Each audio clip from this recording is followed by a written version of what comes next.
shojmë në këtë momente edhe ceremoninë e firmosjes së kësaj marrëveshje.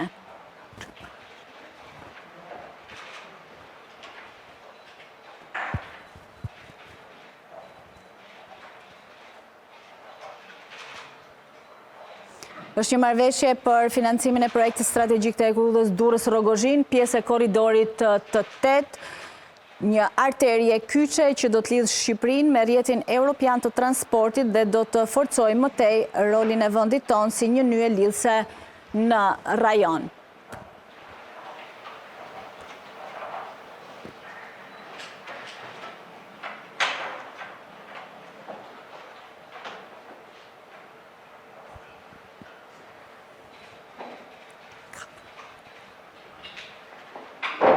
Komisionera për punët e jashtme e Bashkimit Evropian ka nisur sot vizitën në Tiranë në kuadër të një turi rajonal, gjatë ditës së dieshme ishte në Maltezi, sot është takuar me presidentin e Republikës Bajram Begaj.